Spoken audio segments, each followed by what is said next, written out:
آج میں نے آپ سے بڑی اہم بات کرنی ہے اپنے ملک کے مستقبل کے لیے، اور میں نے یہ فیصلہ کیا کہ یہ میں لائیو کروں گا. یہ ریکارڈڈ نہیں ہے، یہ آپ کے پاس لائیو جائے گی بات.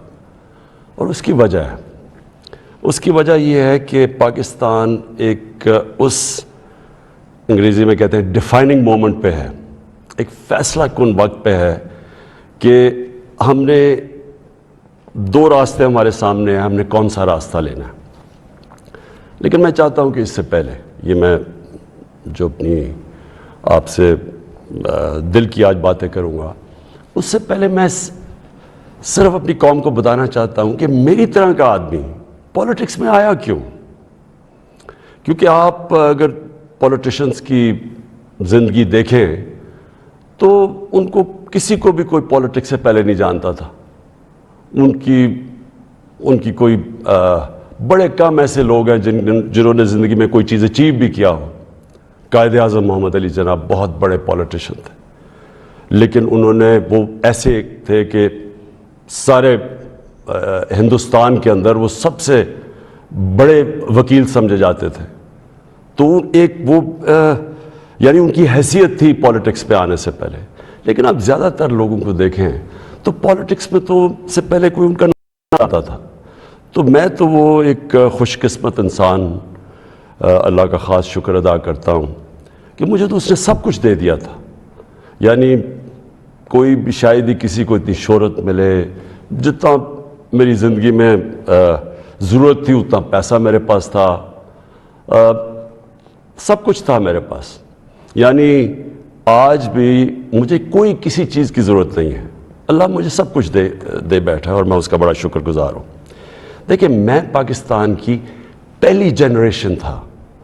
ہم وہ جنریشن تھے جو پہلے آزاد پاکستان میں پیدا ہوئے تھے. پاکستان میرے سے صرف 5 سال بڑا ہے. تو میرے ماں باپ جو تھے، میں بار بار لوگوں کو بتاتا ہوں، وہ ایک غلامی کے دور میں پیدا ہوئے تھے، وہ انگریز کے دور میں پیدا ہوئے تھے. اور میں جب تک بڑا ہوتا رہا، کیونکہ انہوں نے پاکستان موومنٹ میں شرکت کی تھی، وہ مجھے ہمیشہ یہ احساس دلواتے تھے کہ تم بڑے خوش قسمت ہو، آزاد ملک میں پیدا ہوئے ہو. تمہیں نہیں پتا کہ جو بھی آپ کر لیں غلامی کیا ہوتی ہے، کیونکہ ایک سطح سے اوپر آپ جا ہی نہیں سکتے، کیونکہ اس کے اوپر آپ کے حکمران بیٹھے ہوئے تھے. تو ایک بڑا جو بھی خوددار لوگ تھے ان کو بڑا برا لگتا تھا یہ جو انگریز کی غلامی تھی. تو ہم بڑے ہوئے، میرے بہنیں اور میں، ہمیں یاد ہے کہ بچپن سے یہ بتایا گیا. تو جو یہ خودداری ہے نا، یہ ایک آزاد قوم کی نشانی ہوتی ہے. اور جب میں نے پولیٹکس شروع کیا، میں آپ کو بتاؤں پولیٹکس میں کیوں آیا تھا. میں اس لیے آیا کہ میں ایک تو پولیٹکس کا اسٹوڈنٹ تھا. یونیورسٹیز میں نے پولیٹکس پڑھی ہوئی تھی، پاکستان کی اور دنیا کی پولیٹکس کے اوپر مجھے پتہ تھا، تاریخ کا پتہ تھا. میں اس نتیجے پہ آیا کہ ہمارا ملک کبھی بھی وہ ملک بن نہیں سکتا جو خواب تھی علامہ اقبال کی، اور جو قائد اعظم جیسا لیڈر، یعنی جس طرح انہوں نے جدوجہد کی اس خواب کے لیے کہ پتہ تھا کہ انہوں نے زندہ نہیں زیادہ دیر رہنا. اور اگر آپ ان کی تاریخ پڑھیں کہ جس طرح انہوں نے کیس لڑا پاکستان کا بیماری کی حالات میں، تو یہ ہمارے یہ فاؤنڈنگ فادرز تھے. تو جو پاکستان کا مقصد تھا وہ تو ایک بڑا عظیم مقصد تھا کہ ہم نے ایک اسلامی فلاحی ریاست بننا تھا. یہ ہماری قرارداد پاکستان میں یہ لکھا ہوا ہے ہمارے فاؤنڈنگ فادرز کا کہ ہم نے ایک، جب ہم کہتے ہیں اسلامی فلاحی ریاست تو یہ سیدھا چلا جاتا ہے مدینہ کی ریاست پہ، کیونکہ ہمیشہ مسلمان اس کو ماڈل سمجھتا ہے اپنا. جو سنہری دور اسلام کا ہے وہ مدینہ کی ریاست تھی. تو جب میں نے 25 سال پہلے پولیٹکس شروع کی تو میں نے اپنی جو ہمارے مینیفیسٹو تھے اس میں 3 چیزیں رکھی. انصاف، اور انصاف پھر میں کوالیفائی کر دوں، انصاف ہوتا یہ ہے کہ طاقتور اور کمزور کے لیے ایک قانون ہوتا ہے. اور جو نبی صلی اللہ علیہ وسلم نے کہا تھا کہ تمہارے سے پہلے بڑی قومیں تباہ ہوئیں، جدھر طاقتور چوری کرے تو اس کو سزا نہ ملے اور صرف کمزور چور، چھوٹا چور جیل میں جائے۔ انہوں نے کہا قومیں تباہ ہو جاتی ہیں۔ تو جس طرح حضرت علی رضی اللہ تعالیٰ نے کہا تھا کہ کفر کا نظام چل جائے گا لیکن ظلم اور ناانصافی کا نظام نہیں چل سکتا۔ تو یہ بیسس ہے ایک انصاف، اور دوسرا انسانیت، رحم ہوتا ہے ایک اسلامی ریاست میں، جو کہ مدینہ کی ریاست میں پہلی فلاحی ریاست بنائی گئی تھی، جو میں بار بار لوگوں کو کہتا ہوں۔ تو یہ میرے دو ایمز تھے، اور تیسرا تھا خودداری۔ ایک مسلمان قوم غلام قوم نہیں بن سکتی۔ جس قوم کا نعرہ تھا پاکستان کا مطلب کیا، لا الہ الا اللہ، لا الہ الا اللہ کا تو مطلب ہی ہے کہ سوائے اللہ کے آپ کسی کے سامنے نہیں جھکتے، وہ شرک ہے۔ سب سے بری چیز اللہ کو لگتی ہے کہ جب آپ کسی کو بھی اللہ کی جگہ پہ رکھتے ہیں۔ تو یہ غلامی جو ہوتی ہے، یہ جب آپ کسی کی بھی پیسے کی غلامی، خوف کی غلامی، یہ سب شرک ہے، کیونکہ لا الہ الا اللہ انسان کو آزاد کرتا ہے۔ یہ تین تھے میرے آج سے 25 سال پہلے، آپ دیکھیں کہ میں مینیفیسٹو میں یہ تین چیزیں لکھی تھی۔ مجھے لوگ کہتے ہیں عمران صاحب آپ اسلام کا نام استعمال کرتے ہیں۔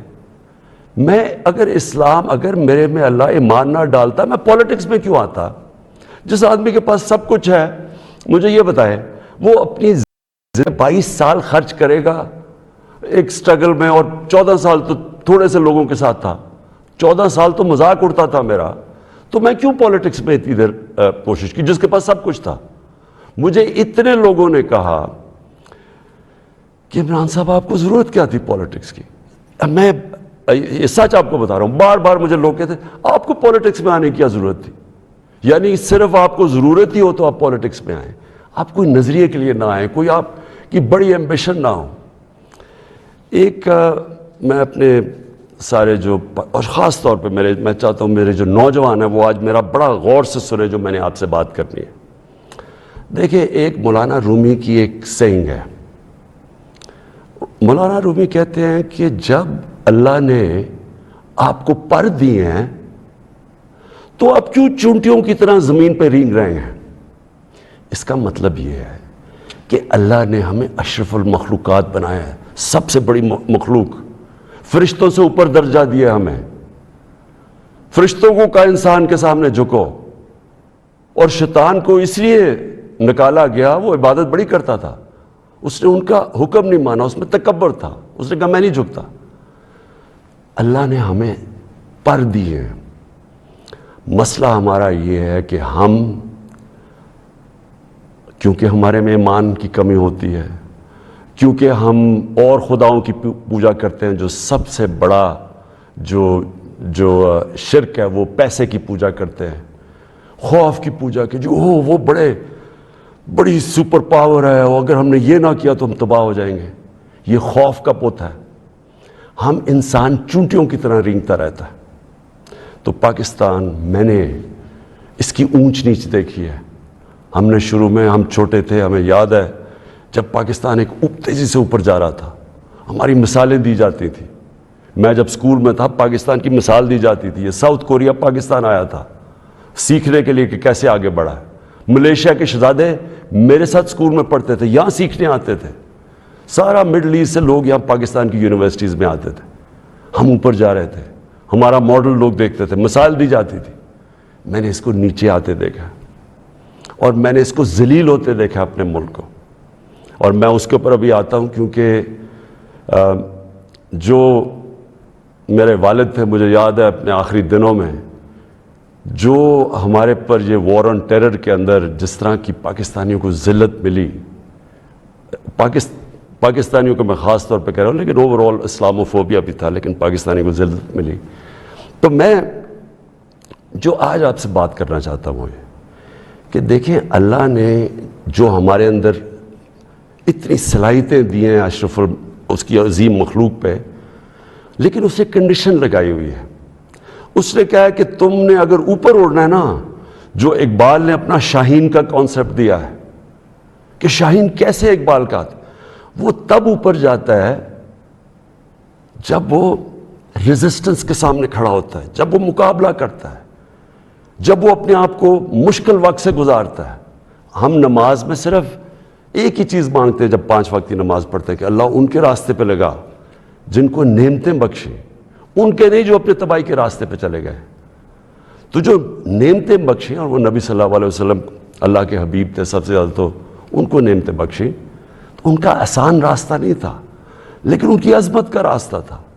میں اس لیے پاکستان کے اندر سیرت نبی اپنے بچوں کو پڑھانا چاہتا ہوں. کیوں نبی کی سیرت پڑھیں؟ کیونکہ وہ دنیا کی تاریخ میں سب سے عظیم انسان وہ تھے. تو ان کے راستے پہ اللہ کیوں ہمیں کہتا ہے چلو؟ کیونکہ وہ عظمت کا انسان کا راستہ ہے.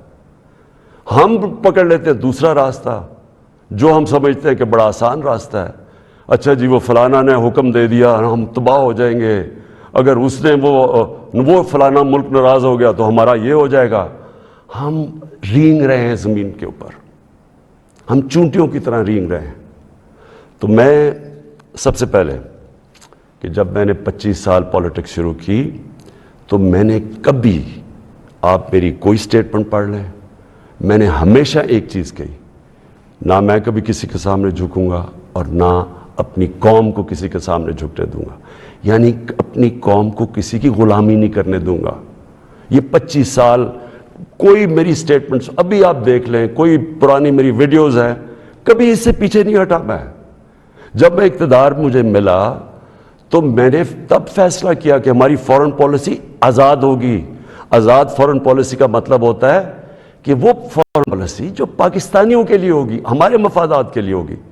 اس کا قطعی یہ مطلب نہیں ہے کہ ہم کسی سے دشمنی کریں گے، ہم کسی کو کے خلاف ہوں گے، ہم کوئی اینٹی امریکن ہوں گے یا اینٹی انڈیا ہوگا یا اینٹی یورپین ہوں گے. میں تو سب سے پہلے، میں وہ پاکستانی ہوں سب سے زیادہ ہندوستان کے اندر جو جانتے تھے اور جو رسپیکٹ اور میری دوستیاں تھیں، وہ میں پاکستانی تھا کرکٹ کی وجہ سے. میں امریکہ کو بڑی اچھی طرح جانتا ہوں، ان کے پولیٹیشنز، ان کے لوگوں کو جانتا ہوں. انگلینڈ کو تو آپ اس طرح کہ میرا دوسرا گھر تھا ایک وقت، تو میں تو جانتا ہوں. میں نے کبھی یہ نہیں، کبھی کسی بھی انسانی معاشرے میں کبھی اس کے خلاف ہو ہی نہیں سکتا. ہاں، ہم ان کے اندر جو ان کی غلط پالیسیز ہے اس کی میں تنقید کرتا ہوں. میں نے جب پاکستان نے شرکت کی وار آن ٹیرر میں، یعنی جب جنرل مشرف ہمیں امریکہ کی جنگ میں لے کے گئے، میں اس میٹنگ میں تھا، میں اس کمرے میں تھا. اسی کمرے کے اندر سارے پولیٹیشنز بیٹھے ہوئے تھے، جس کے اندر ہیڈز آف پارٹیز بلائے تھے، جس طرح باقی بھی تھے، میں بھی تھا.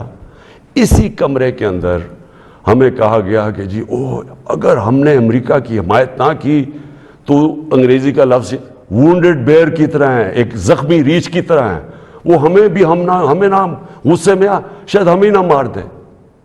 اور مجھے یاد ہے میں نے بار بار میڈیا پہ، پارلیمنٹ میں، ہر جگہ میں نے کہا کہ ہمارا اس جنگ سے کوئی لینا دینا نہیں تھا. 9/11 میں کوئی پاکستانی ملوث نہیں تھا. ہمیں کیا ضرورت ہے کہ ہم اپنے ملک کو کسی کی جنگ میں لے جائیں؟ ہاں، ہم ان کی مدد کریں. اگر ان کے ملک میں دہشت گردی ہوئی ہے، ہم دہشت گردی کے خلاف ہیں، ہمیں ان کی مدد کرنی چاہیے. لیکن کیا اس کا مطلب یہ ہے کہ ہم پاکستانیوں کو قربان کر دیں کسی کی جنگ میں؟ اور پھر ہم نے غلطی کیا کی؟ سب سے بڑی جو جنرل مشرف نے غلطی کی، 80 کی دہائی میں ہم نے پاکستان فرنٹ لائن سٹیٹ بن گیا جی کہ ہم امریکہ کے حمایتی ہیں، ہم اس کے ایلائی ہیں، ہم سوویت یونین کے خلاف جہاد لڑ رہے ہیں. اور ساری جہاد پاکستان کے قبائلی علاقے سے لڑی گئی، اور باہر سے لوگ ہم نے بلائے اور ہم نے ان کو ٹرین کیا اور یہاں سے مجاہدین گروپس گئے. ہم نے ان کی پوری حمایت کی، ان کو بتایا کہ فورن آکوپیشن، کیونکہ ہم اس لیے لڑ رہے ہیں کہ افغانستان کے اوپر فورن آکوپیشن ہے، اس لیے ہم لڑ رہے ہیں جہاد. اور سارے ہمیں بتایا گیا کہ کتنا بڑا پاکستان بڑا رول پلے کر رہا ہے. جیسے ہی وہ جہاد ختم ہوتی ہے، سوویت یونین ہارتا ہے، امریکہ یہاں سے چلا جاتا ہے، سوویت یونین ادھر چلا جاتا ہے، اور 2 سال کے بعد وہی امریکہ جو ہمارا دوست تھا، جس کے لیے جو ہم اکٹھے جنگ لڑ رہے تھے، وہ ہمارے اوپر سینکشن لگا دیتا ہے، پریسلر سینکشنز. 9/11 آ جاتا ہے پاکستان کی، پھر امریکہ ضرورت پڑ جاتی ہے. یہ جو ابھی میں نے آپ کو کہا کہ اسی کمرے کے اندر فیصلہ ہو رہا ہے کہ جی ہم امریکہ کی ہمیں حمایت کرنی چاہیے. ہم نے کہا کہ ہاں ٹھیک ہے، حمایت یہاں تک ٹھیک ہے کہ ہم سارے دہشت گردی کے خلاف ہیں، ان کے خلاف ایکشن لیں، لیکن جو حمایت ہم نے کی، جو پاکستانیوں کی جانوں کی قربانی دی گئی، کسی اور امریکہ کے ایلائی نے اس طرح کی قربانیاں نہیں دی. کوئی نیٹو بھی امریکہ کے ساتھ تھا، کوئی ایک ملک بتائیں جو 80,000 اپنے لوگ مروا لے، جس کا سارا قبائلی علاقہ، اور میں یہ آج پھر سے کہنا چاہتا ہوں، دیکھیں میں قبائلی علاقے کو باقیوں سے بہتر جانتا ہوں، میں نے وہ سارا قبائلی علاقہ پھرا ہوا ہے، میں نے کتاب لکھی ہوئی، میں اس کی تاریخ جانتا ہوں. قبائلی علاقہ پاکستان میں سب سے پرامن علاقہ تھا، وہاں کرائم ہوتی نہیں تھی، کوئی ان کے ریکارڈ میں، یعنی ہمیشہ سے وہ کرائم فری ایریا تھا. جو قبائلی علاقے کے لوگوں سے ہوا ہماری اس جنگ میں شرکت کرنے سے، آپ اندازہ نہیں لگا سکتے کہ وہ لوگوں کے اوپر، بیچاروں کے اوپر کیا گزری. وہاں لوگ مارے گئے، وہ ادھر سے لوگ کھڑے ہو گئے، جن لوگوں کو، اب سوچیں ہم لوگوں کو کہہ رہے ہیں کہ جہاد کرنا، اگر باہر سے آکوپیشن ہو، وہ سب سے عظیم چیز ہے، اور اب امریکن جب وہاں پہنچ گئے تو ہم نے کہا نہیں اب دہشت گردی ہے. اب ظاہر ہے وہ لوگوں کو آپ 10 سال میں ایک طرف سے دوسری طرف تو نہیں لے جا سکتے تھے، وہ انسان تھے، ان کو ہم نے یہ بتایا ہوا تھا کہ یہ جہاد ہے.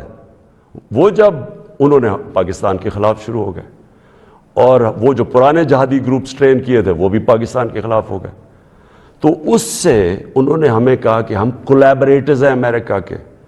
جہاں جو پاکستان میں خود کش حملے ہوئے، جو قبائلی علاقہ اجڑا گیا، جو یہاں میں پتہ نہیں کتنے ہسپتالوں میں گیا، میں تو جو لوگ بچ گئے تھے، کسی کی ٹانگیں نہیں ہیں، کوئی چل نہیں سکتا، کسی آنکھیں نہیں ہیں، ہاتھ اڑے ہوئے ہیں. تو اس ساری جو ہم نے جب اس کی اتنی زیادہ قربانیاں دی اپنے ملک کی، اس کا کوئی کریڈٹ ملا پاکستان کو؟ کیا کسی نے کہا کہ آپ نے بڑا زبردست کام کیا، شکریہ پاکستان؟ یہ نہیں ہوا.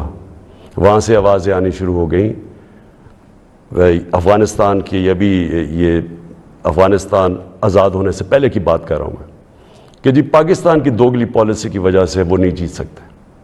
یہاں ہمارے لوگوں کو بار بار کہا گیا کہ ڈو مور، کہ ابھی آپ نے اور نہیں کیا. ڈرون اٹیکس ہوئے، ڈرون اٹیکس میں جتنے بے قصور لوگ مارے گئے، مجھے یاد ہے میں گیا وہاں باجوڑ میں ڈرون اٹیک ہوا، 80 مدرسے کے بچے مار دیے.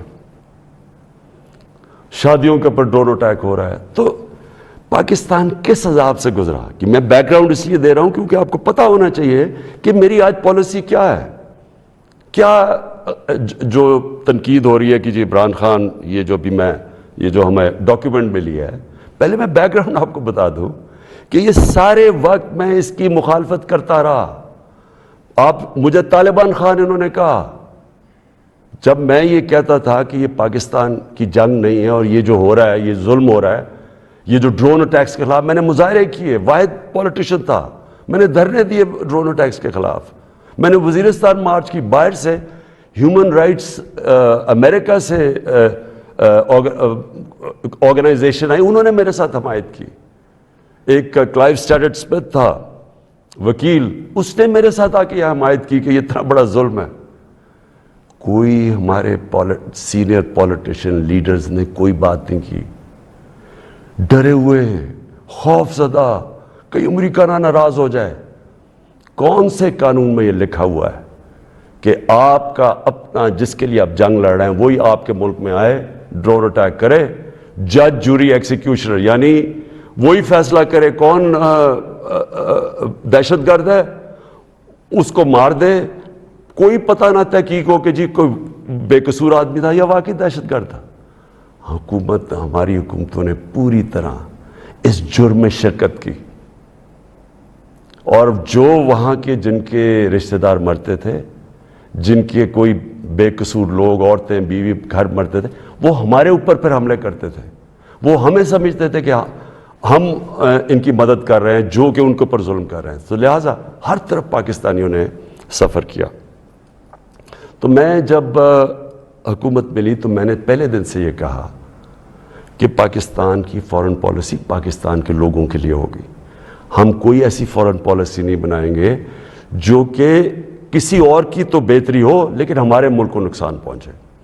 کہ یہ کسی کے خلاف نہیں تھی, یہ اینٹی امریکن یا اینٹی یورپین, اینٹی انڈین بھی نہیں تھی. انڈیا کے خلاف صرف جب انہوں نے کشمیر کے اوپر انٹرنیشنل قانون توڑا, جب انہوں نے کشمیر کا سٹیٹس لیا 5 اگست 2019 میں, تب میں نے ان کے خلاف بات کی اور ہر فورم پہ کی.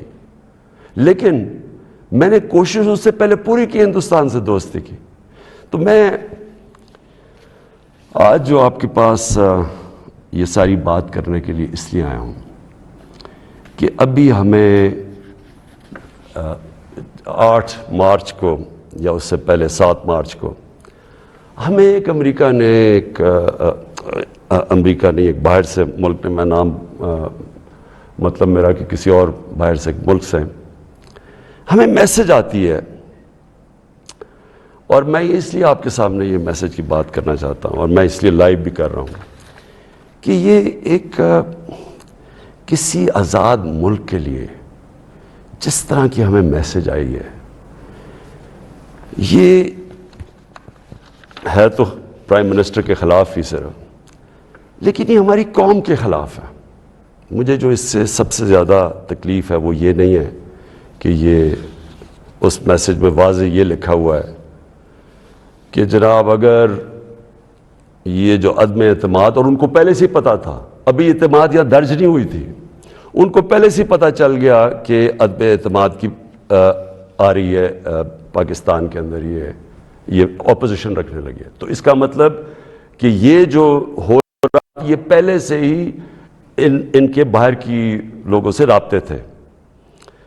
اچھا, اس میں پھر مزیدار چیز یہ ہے کہ وہ یہ پاکستان کی قیادت یا پاکستان کی گورنمنٹ کے خلاف نہیں ہے, وہ صرف عمران خان کے لیے.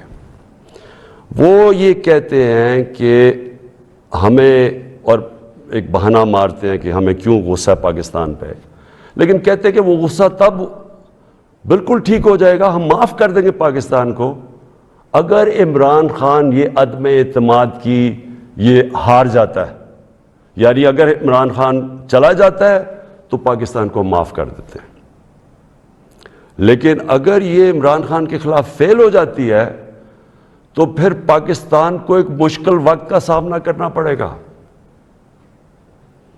دیکھیں, جو پھر سے میں یہ کہتا ہوں کہ ایک الیکٹڈ پرائم منسٹر کے خلاف کوئی بھی دوسرا ملک یہ اس طرح, اور یہ ریکارڈڈ ہے, یہ میں آپ کو یہ بتا دوں کہ یہ نہیں کہ یہ میں دیکھ رہا ہوں کئی میڈیا کے لوگ اس کو کور کرنے کی کوشش کر رہے ہیں کہ جی وہ ایسا نہیں تو فلانا نہیں تو وہ پتہ نہیں, یہ نہیں, یہ آفیشیل ڈاکیومنٹ ہے جو گورنمنٹ آف پاکستان کو, ہمارے ریپرزینٹیٹیو امبیسڈر کو نوٹس لے رہے تھے لوگ, جس میں یہ کہا گیا, اور یہ کہا بیسکلی یہ کہا گیا کہ اگر عمران خان رہتا ہے وزیر اعظم تو ہم آپ کے ساتھ ہمارے آپ تعلقات بھی خراب ہو جائیں گے اور آپ کو مشکلوں کا سامنا کرنا پڑے گا.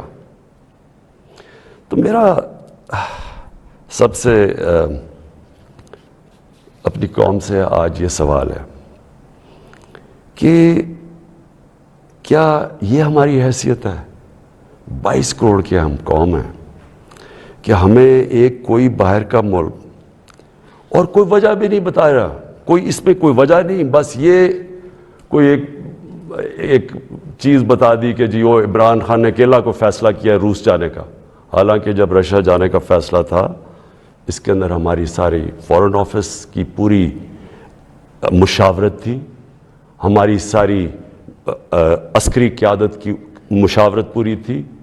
میں نے بلکہ فورن سیکرٹریز کو اسی کمرے میں بلایا جو پرانے ریٹائرڈ تھے, ان سے ہم مشاورت کر کے گئے, لیکن اس کے اندر لکھا ہوا ہے کہ نہیں, صرف وہ ہمارا ایمبیسڈر ان کو بتا رہا ہے کہ نہیں یہ مشاورت سے, اس نے کہا نہیں یہ صرف عمران خان کی وجہ سے گیا. اور پھر انہوں نے یہ جو باقی لکھا کہ اگر جب تک وہ ہے تو ہمارے تعلقات اچھے نہیں ہو سکتے. اب میرا سوال یہ ہے کہ وہ اصل میں یہ کہہ رہے ہیں کہ یہ جب جائے گا تو جو باقی جو آئیں گے واپس, جو دوسرے عمران خان کی جگہ آئیں گے, ان سے ہمیں کوئی مسئلہ نہیں ہے. تو میں اصل اپنی قوم کے سامنے یہ چیز رکھنا چاہتا ہوں, میرا یہ جو آج آپ سے بات چیت کرنے کا ہے یہ تو نہیں ہے کہ کوئی باہر سے ایک ملک چلے یہ کہہ دے کہ ہاں جی ہمیں نہیں پسند آپ کی فورن پالیسی، پتہ نہیں کوئی وجہ کیا بتا رہا ہے کہ جی آپ روس چلے گئے، وہ تو اور یورپین لیڈرز بھی روس چلے گئے تھے، لیکن خاص پاکستان کو کہ آپ کیوں چلے گئے ہیں، جس طرح کہ ہم کوئی ان کے نوکر ہیں۔ لیکن جو اس میں سب سے ڈسٹربنگ چیز کیا ہے کہ ان کے رابطے ان لوگوں سے ہیں جن کے ذریعے یہ ساری سازش ہوئی ہے، جو یہاں بیٹھے ہوئے ہیں۔ اور یہاں کون بیٹھے ہوئے ہیں؟ 3 اسٹوجز۔ اسٹوجز کا مطلب ہوتا ہے جو کہ بڑے وفادار غلام ہوتے ہیں۔ یہ وہ لوگ ہیں، اب یہ ذرا سن لیں کہ یہ چاہ کیا رہے ہیں۔ یہ چاہ یہ رہے ہیں کہ عمران خان جائے، لیکن اگر یہ آ جائیں واپس، یہ جو ابھی جنہوں نے عدم اعتماد کیا ہوا ہے، تو پھر سب ٹھیک ہو جائے گا۔ تو سب سے پہلا میرا سوال یہ ہے کہ کیا یہ اپنے ملک کے اندر اجازت دیں گے کسی کو قیادت میں آنے کے لیے جن کے اوپر نیب کے کیسز ہوں، جن کے اوپر اربوں روپے کے کیسز ان کی عدالتوں میں ہوں، وہ جو کہ ایک مجرم ڈکلیئر کر دیا گیا پاکستان کی عدالت نے، جو کہ جھوٹ بول کے بھاگا ہوا ہے؟ کیا وہ ان لوگوں کو جن کے اوپر باہر ان کے ملکوں میں، باہر کے ملک مضمون لکھے ہوئے ان کی چوری کے اوپر، کرپشن پہ، بی بی سی کی 2 ڈاکیومنٹریز آئی ہوئی ہیں ان کی چوری کے اوپر، کیا اپنے ملک میں اس طرح کے لوگوں کو ایک قیادت پہ آنے دیں گے؟ اور اگر اپنے ملک میں اتنی سی جھوٹ بولنے پہ یہ نکال دیتے ہیں ایک پرائم منسٹر کو، ہیرلڈ میک ملن تھا، جھوٹ بولنے میں اس کو نکال دیا، چھوٹی چھوٹی چیزوں کے اوپر وہ اتنا اپنے لوگوں کا ان کا جو اخلاقی معیار ہے وہ اس سطح پہ ہے، چھوٹی سی چیز پہ وہ نکال دیتے ہیں۔ تو ہمارے ملک میں جو کہ نیب میں اربوں روپے کے کیسز ان کے، اور اب نہیں 30 سال سے ان کے اوپر کیسز ہیں، پہلے جو کیسز تھے وہ جنرل مشرف نے ان کو این آر او دی، وہ سارے کیسز معاف کروائے، پھر یہ 10 سال میں مزید اور کیسز چڑھ گئے اربوں روپے کے۔ ان کو یہ کہہ رہے ہیں کہ وہ ٹھیک ہے، وہ ٹھیک ہے، لیکن عمران خان ان کو پسند نہیں ہے۔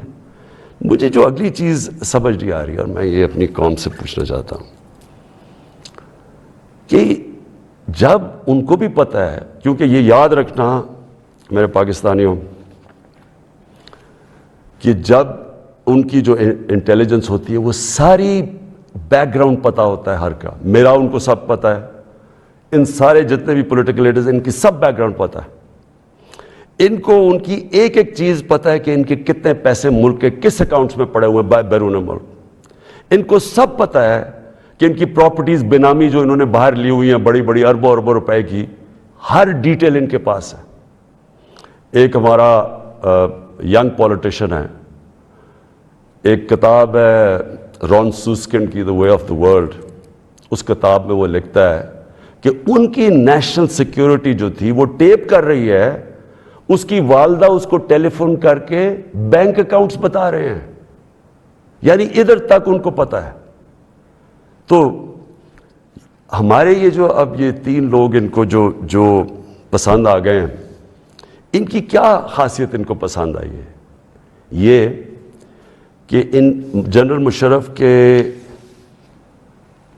سالوں کے اندر 11 ڈرون اٹیک تھے، ان دونوں کے یہ بلکہ سارے یہ تینوں اکٹھے اقتدار میں تھے، ان کے 10 سال میں اس ملک میں 400 ڈرون اٹیکس ہوئے، ایک دفعہ ان کے منہ سے نہیں نکلا کہ مذمت کرتے ہیں ہم۔ حامد کرزئی مجھے یاد ہے افغانستان میں جب ان کے ڈرون اٹیک یا وہاں بمباری سے افغانستان کے بے قصور لوگ مرتے تھے، وہ مذمت کرتا تھا، جدھر افغانستان میں فورن فوجیں تھی، یہاں ہم بیٹھے ہوئے ہیں 400 ڈرون اٹیکس میں ایک دفعہ کسی نے مذمت نہیں کی، اس لیے ان کو یہ سوٹ کرتے ہیں۔ مولانا فضل الرحمان کی ایک وکی لیکس کیا تھی کہ ایک جس طرح پینما پیپرز کا انکشاف ہوا تھا، یہ ایک انٹرنیشنل انکشاف ہوا تھا، لیک ہو گئے تھے سیکرٹ پیپرز یا ڈاکیومنٹس، تو پینما جو وکی لیکس میں وہ انکشاف ہوتا ہے کہ جو پاکستان کے اندر امریکی ایمبیسڈر تھی این پیٹرسن، اس کو مولانا فضل الرحمان اس کو فضل الرحمان کہتا ہے کہ مجھے موقع دے دے، میں بھی وہی خدمت کروں گا جو باقی آپ کی خدمت کرتے ہیں. یہ وکی لیکس میں تھا. نواز شریف کا برکا دت کی کتاب میں ہے کہ وہ نیپال کے اندر نریندر مودی سے چھپ چھپ کے مل رہا تھا اپنی فوج سے بچنے کے لیے. ڈان لیکس میں کیا تھا؟ ہندوستان کو میسیجنگ ہو رہی تھی کہ جناب میں فوج کے ساتھ، اگر فوج یہ کریے تو فوج کریے، میں نہیں کر رہا.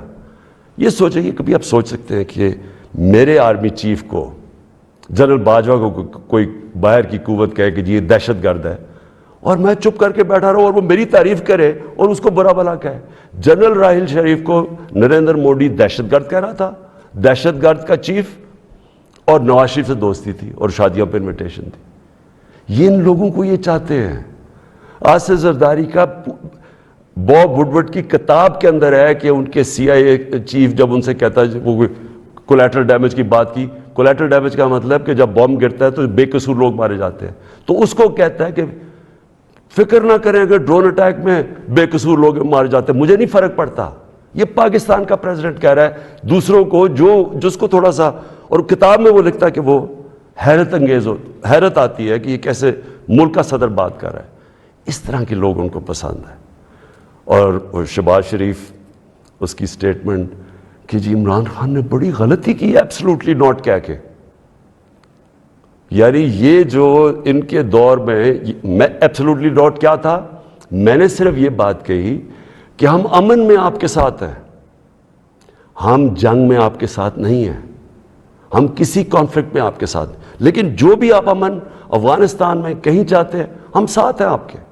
میری پالیسی آپ میں بتاؤں کہ کیونکہ ہم انڈیپینڈنٹ، یعنی ہم ایک انڈیپینڈنٹ فارن پالیسی چاہتے ہیں، ہماری کریڈیبلٹی ہوتی ہے کہ ہم ثالث کا کردار پلے کر سکتے ہیں. وہ صرف تب ہوتی ہے جب آپ لوگ سمجھیں کہ آزاد ہے آپ کی فارن پالیسی. جب لوگ پہلے سے ہی سمجھتے ہیں کہ جی جدھر سے ہوگا آپ نے وہی کرنا ہے، آپ کو اتنی بھی شرم نہیں ہے کہ آپ کے ملک میں بمباری کر رہا ہے آپ کا دوست اور آپ کے لوگ مرے اور آپ اس کو نہیں کچھ کہہ سکتے، کس نے آپ کی کیا کریڈیبلٹی ہو رہی ہے اور دنیا نے کیا عزت کرنی ہے آپ نے. جب ہم یہ وار آن ٹیرر میں حصہ لے رہے تھے، بیرون ملک پاکستانیوں سے میرا تعلق بہت ہے. کبھی ان سے پوچھے کہ ان کو کس ذلت کا سامنا کرنا پڑا. ایئرپورٹس کے اوپر ان سے کیا ہوتا تھا، پکڑ پکڑ کے ان کو ڈیٹین کر دیتے تھے، عام بے قصور لوگوں کو پکڑ کے پاکستانی کو جیل میں ڈال دیتے تھے باہر کی ملکوں، جبکہ یہاں ہم ان کے لیے جنگ لڑ رہے ہیں، باہر پاکستانی دشمن بنے ہوئے ہیں. کبھی کسی سے پوچھے کہ ان بیچاروں سے کیا، کتنے پاکستانیوں کو جیلوں میں ڈالا گیا، کسی نے کوئی بات کی، کسی نے ان کے لیے سٹینڈ لیا. تو میں جب یہ میں کسی کے اگینسٹ نہیں بات کرتا، میں صرف یہ کہتا ہوں کہ میری جو سب سے بڑی ذمہ داری ہے وہ میرے 22 کروڑ لوگ ہیں، میں ان کے لیے فارن پالیسی بناؤں گا. تو یہ جو شہباز شریف کہتے ہیں ایبسلوٹلی ناٹ، میں نے نہیں کہنا تھا، کیونکہ آپ کا تو پاور میں آنے میں مقصد ہی کچھ اور ہے. آپ نے کب پاکستانیوں کے لیے سٹینڈ لیا؟ بتائے کتنی دفعہ یہ جب بمباری ہو رہی تھی آپ کے منہ سے آواز نکلی، اور آپ کے بھائی صاحب کبھی بات کر ہی نہیں سکتے کیونکہ آپ کے سارے جو اربوں روپے سب پتہ ہے ان کو کدھر پڑے ہوئے ہیں. اور دوسری چیز یہ کہا کہ جی یہ جو ڈاکیومنٹ ہے یہ ٹھیک ہی نہیں ہے، اگر یہ ٹھیک ہو جاتی تو آپ ہمارے ساتھ آ جاتے. تو آج نیشنل سیکیورٹی پارلیمنٹ کی کمیٹی کے اندر جب رکھی گئی، کیوں نہیں آپ نے آ کے دیکھی؟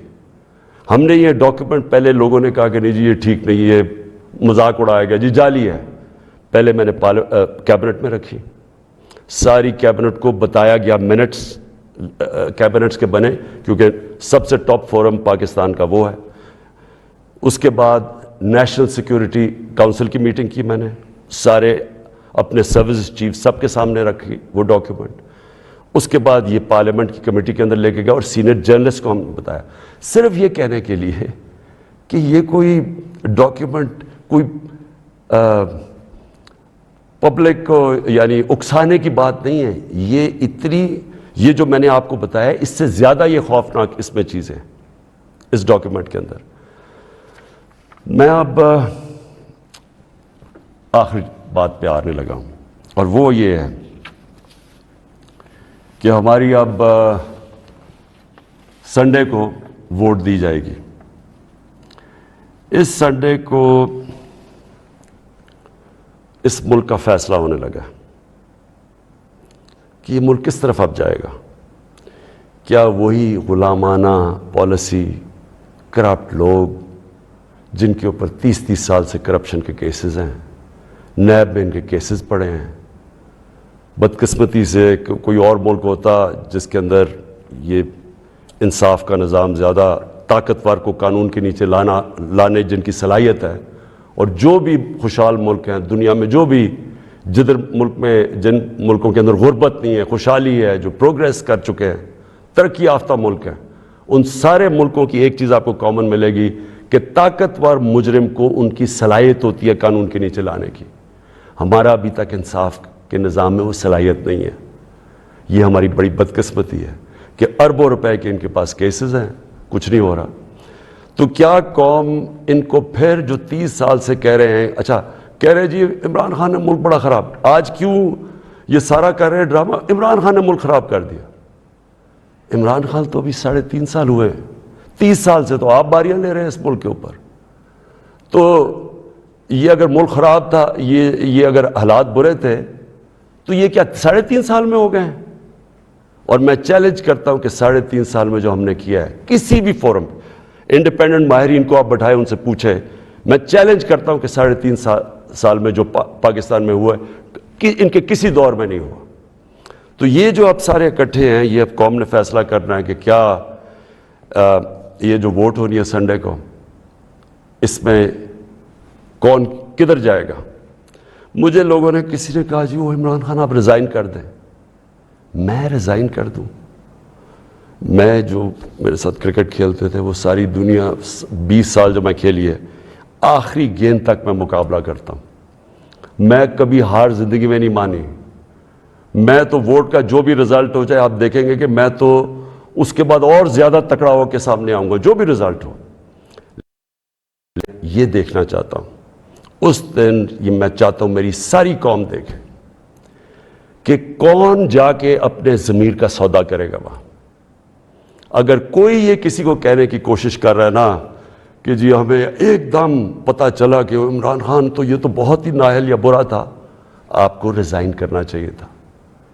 ہم جمہوریت کے اندر لوگ ریزائن کرتے ہیں. لوگ تب نہیں کرتے کہ جب آپ دیکھیں کہ 20-25 کروڑ روپیہ آپ کو آفر ہو رہا ہے اور آپ چلے جائیں، اور وہ پیسہ جو پہلی چوری کا پیسہ جس سے خریدا جا رہا ہے لوگوں کو، ساری قوم کے سامنے یہ ہو رہا ہے. وہ جگہیں بنی ہوئی ہیں جدھر میریٹ کے اندر یا سندھ ہاؤس کے اندر یہ تماشا چل رہا ہے ساری قوم کے سامنے.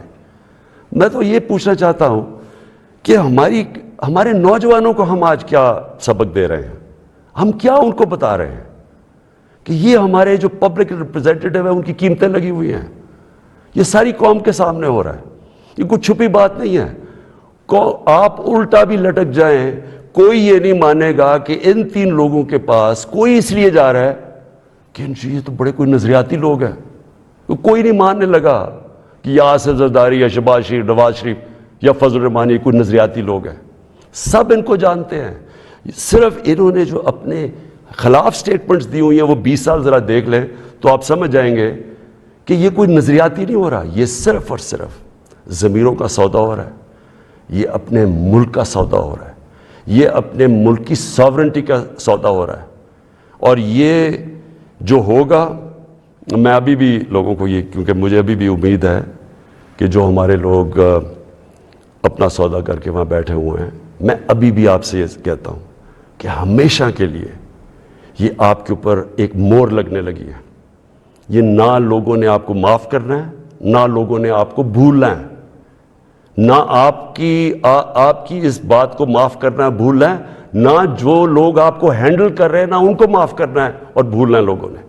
یہ ہمیشہ کے لیے لوگ یاد رکھیں گے کہ آپ نے اپنے ملک کا سودا کیا. ایک بیرون ملک سازش جو یہاں لوگوں کے ساتھ مل کے ایک وہ گورنمنٹ جس کی آزاد فورن پالیسی تھی اس کو گرانے کی کوشش کی گئی.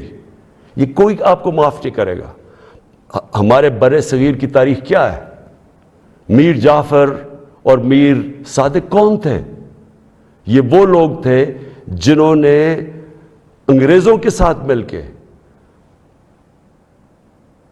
بنگال کو غلام بنایا، انگریزوں کے ساتھ مل کے سراج الدولہ کو مروایا، اور اپنی ذاتی مفادات کے لیے اپنے قوم کو غلام بنایا، اور دوسرے نے ٹیپو سلطان کو اس سے غداری کی، انگریزوں کے ساتھ مل کے اپنی قوم کو غلام بنایا۔ یہ موجودہ آپ کے میر جعفر اور میر صادق ہیں، باہر کی قوتوں کے ساتھ مل کے ایک ملک کے اندر یہ وہ چینج لے کے آ رہے ہیں جو کہ یاد رکھیں، میں پھر رپیٹ کرتا ہوں، ساری زندگی یہ قوم آپ کو بھولنے نہیں دے گی۔ یہ وہ آپ کرنے جا رہے ہیں جو آنے والی ہماری نسلیں آپ کو معاف نہیں کریں گی۔ اور میں آپ کو یہ بھی بتا دوں آج کہ اگر آپ کا یہ خیال ہے کہ یہ سازش کو کامیاب ہونے دیں گے، میں اس کے سامنے کھڑا ہوں گا۔ میری یہ اپنی قوم سے کمٹمنٹ ہے کہ ہمیشہ جب تک میرے میں خون ہے میں اس کا مقابلہ کروں گا۔ میری زندگی کو تو کوئی فرق نہیں پڑنے لگا، میں اپنے گھر میں رہتا ہوں، میں اپنے خرچے برداشت کرتا ہوں، میرا تو کوئی کیمپ آفس نہیں ہے، میرے تو آگے کوئی فیکٹریاں نہیں بنائیں۔ نواز شریف نے اتنے دور میں 18 فیکٹریاں بنا لی تھی سرکاری بینکوں سے پیسے لے کے، اور پھر بعد میں وہ قرضے معاف کروا لیے۔ نہ میرے کوئی رشتہ دار پالیٹکس میں ہے، میں اپنے گھر میں رہوں گا، اپنے گھر میں رہتا ہوں۔ لیکن اس قوم سے یہ جو غداری ہو رہی ہے اور یہ جو ہونے جا رہی ہے سنڈے کو، میں یہ چاہتا ہوں کہ ایک ایک لوگوں کا، ایک ایک غدار کی آپ شکل یاد رکھنا۔ یہ جتنا بھی ہے کہ اپنے لوگوں کو بتانے کی کوشش کریں کہ جی وہ ہو ایک دم ہمیں پتہ چلا ہے کہ یہ کیا ہوا ہے، یہ کتنا برا وقت گزرا تھا، لوگ آپ کی کوئی بات ماننے نہیں لگے۔ یہ قوم جو ہے، میں پھر سے رپیٹ کرتا ہوں آپ کو، میں آخری بات کہنے لگا ہوں، یہ قوم نہ یہ بھولے گی، نہ آپ کو معاف کرے گی، نہ جو لوگ آپ کے پیچھے ان کو معاف کرے گی۔ اور یہ اگر آپ کا کسی کا خیال ہے کہ عمران خان چپ کر کے بیٹھ جائے گا، کسی خوش فہمی میں نہ رہے۔ میرے میں اللہ نے مقابلہ کرنے کی صلاحیت دی ہے، ساری زندگی میں نے مقابلہ کیا ہے۔ میں کوئی وہ آدمی نہیں جس نے بیٹھے بیٹھے کسی نے پرچی دکھائی کہ جی مجھے تو پرچی میں پارٹی وراثت میں مل گئی ہے، یا میرا کوئی باپ تھا، یا میرا کوئی فلانا کچھ تھا، یا میں سریا لگاتے لگاتے جنرل جلانی کے گھر پہ مجھے کوئی وزارت مل گئی اور پھر چیف منسٹر۔ میں نے سٹرگل کر کے یہاں پہنچا ہوں، مجھے سٹرگل کرنی آتی ہے، مقابلہ کرنا آتا ہے۔ میں کسی صورت اس سازش کو کامیاب نہیں ہونے دوں گا۔ پاکستان پائندہ باد۔